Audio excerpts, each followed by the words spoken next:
Affaire fraude électorale dans le Gontougou. Révélation d'un observateur sur la mésaventure du camp Siaka Ouattara. Pour plus d'informations sur ce sujet, retrouvez-nous après le générique.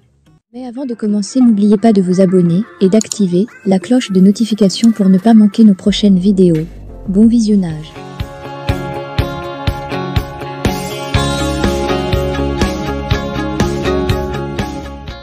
Le président de la plateforme des organisations de la société civile ivoirienne, PEC-Cité, Rémi Yao Lebrun, a envoyé plusieurs missions dans les centres et bureaux de vote tant à Abidjan qu'à l'intérieur du pays.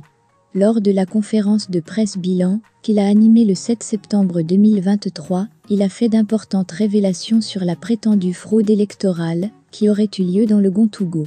Rémi Yao Lebrun, président de la plateforme des organisations de la société civile ivoirienne, PEC-Cité, a animé une conférence de presse pour faire le bilan de la mission d'observation dont son organisation a eu à mener sur le terrain le jour des élections couplées régionales et municipales.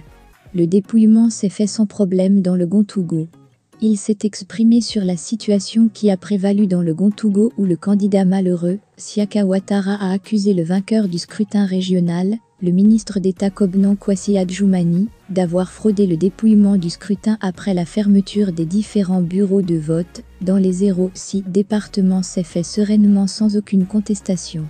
Nous avons assisté à la compilation des résultats dans la grande salle de la préfecture de Bondoukou, chef-lieu de région du Gontougou.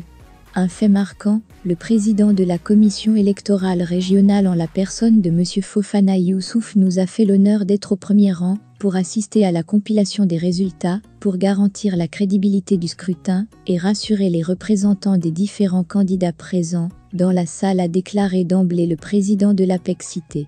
Aux environs de 21h55 pendant la compilation, le représentant du candidat Siaka Ouattara, voyant tout espoir de son candidat s'envoler, a voulu bloquer le processus. Rémi Yao Lebrun a révélé que la lecture des résultats des procès-verbaux était faite à 2 reprises par 2 personnes différentes pour la confirmation des résultats sortis des urnes, pour éviter toute manipulation. Malheureusement, cette pratique démocratique a déplu aux représentants du candidat Siaka Ouattara. Aux environs de 21h55 pendant la compilation, le représentant du candidat Siaka Ouattara, voyant tout espoir de son candidat s'envoler, a voulu bloquer le processus en inventant qu'à cette heure, où tous les résultats étaient stockés dans la salle pour compilation. Félicitations au président de la CEI régionale.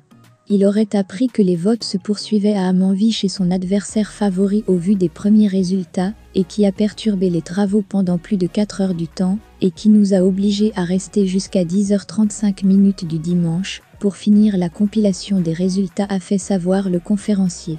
Durant speech, Rémi Yao Lebrun a félicité le président régional de la commission électorale indépendante, CEI, du Gontougou, qui a fait preuve de fermeté et probité dans l'exercice de ses fonctions face aux intimidations du représentant du candidat Siaka Ouattara.